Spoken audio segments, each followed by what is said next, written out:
رمضان آمده. بین جامعه مشاهده کردیم البته که مردن حق است.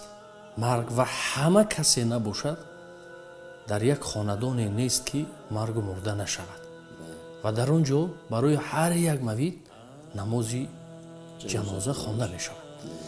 یک چیز رو مشاهده کردیم، مردم زیاد می آیند گرچند که نه همه کس مکمل است و وقتی که در اون دوره که بنیت آمدن آنها در داخل نماز هستند. یعنی چند نازکی های دارد نماز جنازه. از جمله همون چیزی که من فهمیدم، راستی من هم نمیدانستم، که میگفتند که اگر اون گونه که همین تسلیم میشوند الله اکبر میگن، اگر همون گونه که نگویی لبت نجنبد لااقل خودت نشنوی به تای دل گویی پس بیهوده رفتی، همین قدر تای زدی اومدی که با ثواب میگن که یک کوه هست بیهوده. همین میخواستم که بود روشن‌تر اندازید.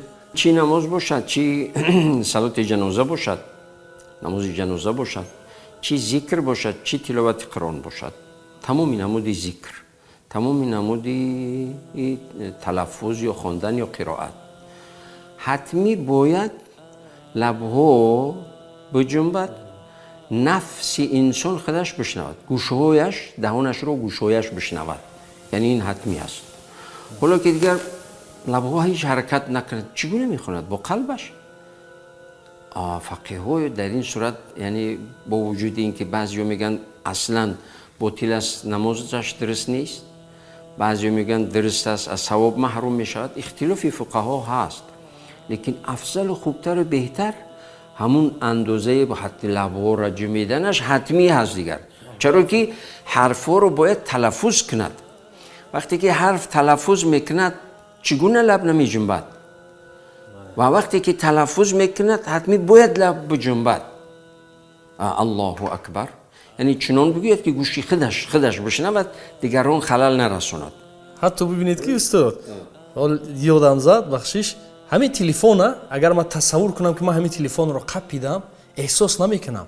اگر من قپیدم، اگر گذاشته من اگر که گویم که من تلفن رو قپیدم به قلبم، نه احساس نیست. وقتی که اگر قپیدمش من احساس میکنم، تلفظم گمان میکنم به همین است که مکمل تر میشه. به خاطر چی تاکید میکنن که باید تلفظ و گوش انسان بشنود، نفس انسان خودش بشنود خودش رو؟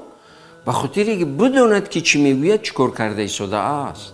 نیتی با لفظ، نیتی بی لفظ، او مشخص شود، بداند مقصد روشن شود که چیکار کردنی است یا چیکار کرد یا چیکار میکند. برای همین است.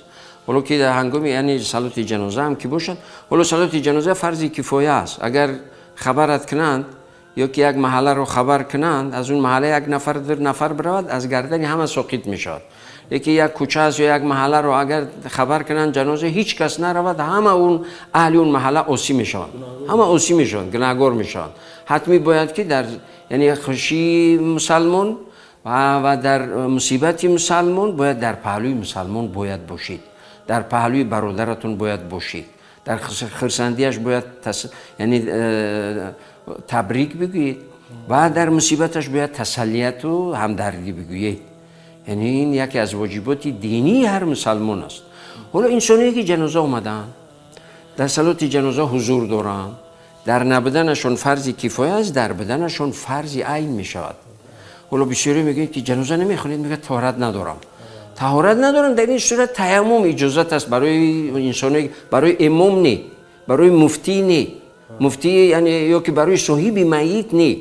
صاحب میت باید طهارت کند، امام باید طهارت کند، مفتی باشد باید طهارت کند، با تیمم نخوند. لیکن قومی که از دور آمدگی هست، یعنی در اونجا حضور دارد، حتمی باید که کوتاه فهمانه یعنی یک جایی که فرض کردیم خود زمین باشد، زمین پاکی نمازی باشد، خود یکون متاعی که حتی جامعش باشد، سری زونهش هم خیلی میزند، یک دسته میدارد، خب یک بار روی میمولد، تمام روی چطور که در طهارت میشوید روی رو، یعنی همه روی همون جایی که آب میرسد باید که یک بار بمولد، یک ضربه. اول نیت، بعد یک ضربه دوم میزند، دست میدارد، یعنی همون چنگ خیستگی در دستش بشیند. لیکن آستین بالا میکند. یعنی بگذار بینندگان عزیز خوب یعنی چی کنن، خوب بفهمند.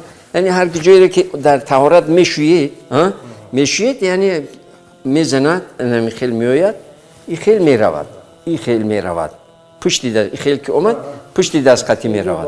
اینجا برای از این دست این را نمیرسوند. اگر ما بودو رسون چی با یک ضربه دیگه میزند برای این چیز، این دست این خیل میآید، این خیل میرود، بعد پشتوی دست چیزا انگشتا را خلال میکنه. سر و گردن و گوش و پوچک نه دیگه هیچ جور نه. تمام. دو ضربه در تیمم هست. نیت هست و دو ضربه هست. تمام. و تیمم میکنه در حال اقتدا میکنه. حالا ما بودو اگر تکبیر اول دیم سیوم اگر که چیز شد، حالا که تو تیمم کرد که امام تکبیر یکم گفت الله اکبر سبحانك اللهم را میخواند، صلوات را خواند، ولی دیر کرد. میرود در حال الله اکبر با مجرد الله اکبر گفتن امام در جنازه الله اکبر میگوید دست میبندد. وقتی که امام السلام علیکم و رحمت الله السلام علیکم و رحمت الله گفت یا که السلام علیکم و رحمت الله گفت، این بعد میستد چند تکبیری که فوت شده بود نگفته بود، یک تکبیر باشد یک تکبیر الله اکبر الله اکبر الله اکبر، فرض کردیم سه تکبیر اگر فوت شده باشد دایروب نکرده باشد در این صورت سه تکبیر میگوید. اگر دو تا شده باشد دو تا میگوید. اگر یک تا باشد بعد سلام امام یک بار الله اکبر میگوید. شرط نیست دیگه سبحانك اللهم بخوند، صلوات بخوند، اللهم اغفر لحینا بخوند، شرط نیست. فقط چرا قضا کرده است تکبیرها مهم اساس فرض همون تکبیرها هست، 4 تکبیری صلات جنازه. یک چیز دیگر مهم است، وقتی که میستی اینا نه همه درک میکنن یا نه همه کس میکنن. همین وقتی که الله اکبر میشود خیلی میکنن، سر میبردارند بالا. این چی معنا دارد؟ آیا درست است یا نادرست است؟ نه این درست نیست. در عبادت هیچ حرکتی بیرون عبادت باید انجام ندهد. مشاهده کردن چنین میکنن. بعضی مردم بعضی منطقه، همه منطقه نیست. بعضی حتی من دیدم یک نفری که در نماز سلام میدهد سلام علیکم، خیلی سرش میبرد سلام علیکم. من حیران شدم، گفتم برادر چرا؟ گفت عادت کردم. گفتم که حالا عادت کرده باشید در عبادت حرکت الهوگی درست نیست، جایز نیست. حتی اگر حرکتی به زیادی باید باشد نماز فاسد یا که عبادت فاسد میکنه. یعنی وقتی که چیز هست با در قلب باید که با صمیم قلب یعنی حضور قلب عبادت کنه. تمام. دیگر این بدن یعنی سر حرکت کردنش هیچ ضرورت نداره، حتی مکروه است. مکروه وقتی که بسیاری محل ما میشنیم میگن که در عبادت این مکروه است، اون مکروه است، این مکروه است. یعنی چی؟ مکروه در عبادت چی؟ اجر و ثواب عبادت رو کم میکند. کم میکند. مکروه معنیش همین است. نمازت یا جنازت قبول است لیکن ثوابش کم میشود. برای همین نمازگزار یا چی در جنازه باشد، چی در نماز باشد، چی در روزه باشد، در هر عبادتی باشد، کوشش کند که هیچ کراهیتی، هیچ کاری مکروهی رو انجام ندهد تا اینکه ثوابش کم نشود.